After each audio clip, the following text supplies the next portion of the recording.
अस्सलाम वालेकुम स्टूडेंट्स, बिस्मिल्लाहिर्रहमानिर्रहीम। How are you all? Our today's topic is critical summary of a woman who had imagination written by H.G. Wells। इसकी मैंने आपको Urdu summary भी करवा दी, इंग्लिश समरी भी करवा दिया, जिसकी हम क्रिटिकल समरी करेंगे।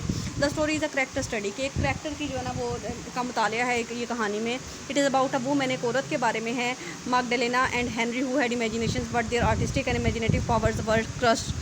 यानी ये दोनों जो है ना बहुत जो है अच्छे अच्छे ख्यालात रखते हैं, ये बहुत गहरे ख्यालात रखते हैं, लेकिन यानी जो ये आर्टिस्टिक और इमेजिनेटिव पावर्स होती है ना वो उनकी कोई कदर नहीं करता, उनको कुचल दिया जाता है, उनके जज्बात की कदर नहीं की जाती। Magdalena was leading all lethargic life in the company of her brother and a sickly old husband. यानी एक बहुत ही जो है ना काबिल तरह ज़िंदगी बसर कर रही होती है वो औरत जो है अपने भाई के साथ और एक अपने बीमार बूढ़े शोहर के साथ।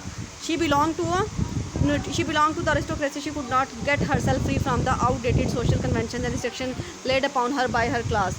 अब क्या है कि देखा जाए तो वो अमीर क्लास से बिलोंग करते हैं, लेकिन उसके बावजूद उस पर जो है ना बहुत ज़्यादा पाबंदियाँ होती हैं, बहुत ज़्यादा जो है ना उसको जो है कैद में जकड़ के रखा गया होता है। She was not allowed to mix up with the common people. उसे आम लोगों के साथ मिलने की, बातचीत करने की इजाज़त नहीं होती। She her life was full of loneliness and separation. अब उसकी जो ज़िंदगी होती है ना वो तन्हाई से और जो है ना बहुत ज़्यादा प्रेशराइज़ होके जो है ना प्रेशराइज़ होती है, मतलब उसकी लिबर्टी हासिल नहीं होती, उसको फ्रीडम नहीं होती किसी भी चीज़ की। The other important character in the story was Henry Sawley. दूसरा करेक्टर जो है ना हेनरी सॉले होता है, जो कि एक टेलर और म्यूजिशियन का बेटा होता है। He was a young rebel who had imagination but he was compare to live in a very small world. यानी इसके भी ख्यालात जो है ना बहुत ऊंचे होते हैं, लेकिन उसको जो है अपनी गुर्बत की वजह से, अपने बाप के पेशे की वजह से जो है ना एक जो है स्टैंडर्ड लाइफ नहीं मिल पाती। While attending his father's shop Henry Sawley found his life wearing and patientless. मतलब जब वो अपने बाप की जगह पर उसकी शॉप को संभाल रहा होता है ना तो उसे लग रहा होता है कि वो जो है अपना वक्त ज़ाया कर रहा है, अपनी ज़िंदगी को जो है ना ज़ाया कर रहा है। He was bored to death by his maintenance work. मतलब यानी वो काम कर करके इतना तंग आ जाता है कि वो सुसाइड करना चाहता है। And by unromantic dull and lethargic life, उसे अपनी ज़िंदगी जो है ना बहुत ज़्यादा बेकार अनरोमांटिक लगती है। Chance led him to visit the grand mission of mansion कहते हैं महल को, of Magdalena the woman who liked him and his imagination. अब यानी बाई चांस जो है ना वो उस मैगडलेना वुमन के जो है ना महल में पहुंच जाता है और वहाँ पे जाके वो उससे मिलता है, जो उसके मैगडलेना उसको बहुत ज़्यादा पसंद करती है, उसे जो है ना मोहब्बत करती है और उसे उसके ख्यालात भी अच्छे लगते हैं। बहुत Henry and Magdalena were the victims of wrong compartmentalisation of life. यानी दोनों जो है ना ऐसे हालात का शिकार होते हैं कि दोनों को अपने लाइफ के साथ, अपने हालात के साथ सेटिस्फाई नज़र नहीं आते। बहुत वर गिफ्टेड विद रिच इमेजिनेशंस। दोनों के इमेजिनेशन जो है बहुत अच्छे होते हैं। दे वर मिसप्लेस्ड इन लाइफ, लेकिन उनको जो है ज़िंदगी एक गलत मुकाम पे जो है ना ले जा चुकी होती है। They were like two cage bird. दोनों जो है ना वो कैद परिंदे की तरह होते हैं। Henry felt sometimes as if he would hurt a dummy by the shop. तो वो यानी वो बिल्कुल जो है ना एक अनसेटिस्फैक्ट्री ज़िंदगी जो बसर करते हैं। Henry felt sometimes as if he would hurt a dummy by the shop और only this neck great dummies would come to life. यानी उसको लगता है कि उसकी ज़िंदगी जो है ना वो इस शॉप पे तक जो है ना महदूद होकर रह गई है, उसकी ज़िंदगी का कोई मकसद नहीं रहा। बहुत हेनरी एंड मैगडलेना पर मिसफिट्स इन सोसाइटी। दोनों जो है ना एक इस सोसाइटी में मिसप्लेस हो चुके होते हैं कि उनको जो असल मुकाम या उनकी जो जगह होती है ना वो नहीं मिल पाती। तेरी इमेजिनेशन वाज परसिक्यूटेड। उनके जो ख्यालात होते हैं ना वो इग्नोर हो जाते हैं। Life treated them most cruelly and unkindly. ज़िंदगी ने उनके साथ जो है ना बहुत ही एक जुल्म वाला जो रवैया ना वो रखा होता है। The reader feels pain at the tragic failure of two imaginative creatures. कि रीडर जो है ना जब इसके बारे में वो इस स्टोरी को पढ़ते हैं ना तो उनको ये दोनों इमेजिनेटिव क्रिएचर पे जो है ना बहुत ज़्यादा तरस आता है।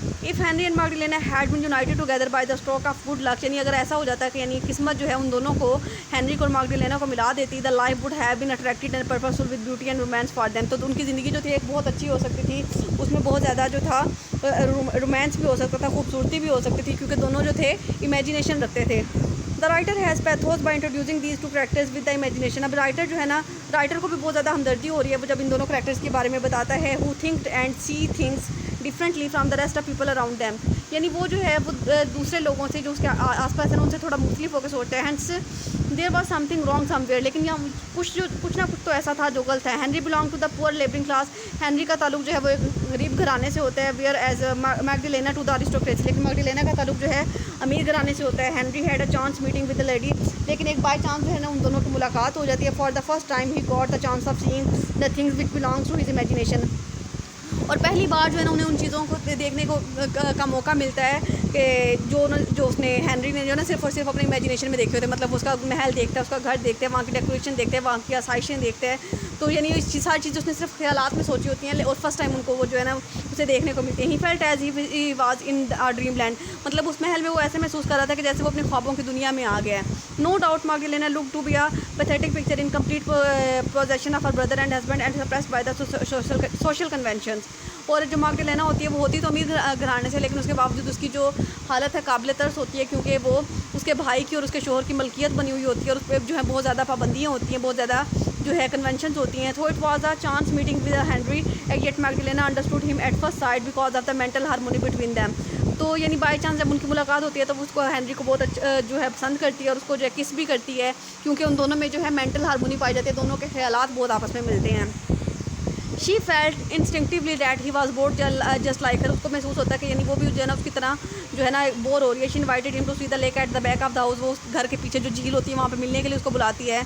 और Henry went there when Magdalena stood waiting for him, Henry उसको देखता है जब मैगडलेना वहाँ पे खड़ी उसका इंतजार कर रही थी। Both stood together looking one another, दोनों खड़े होते हैं साथ मिलके और एक दूसरे को देखते हैं। Suddenly he she laughed and rain, अचानक से वो हंसती है, उसको किस करती है और भाग जाती है। For a moment he stood still with astonishment, यानी वो जो है एक दफ़ा तो एक लम्हा के लिए वहीं पे ठहर जाता है, हैरानगी से देख रहा होता है कि she was saying to him no I must not, you excuse me I must go back, यानी वो कहती है कि मुझे अब जाना होगा, मुझे जाना चाहिए।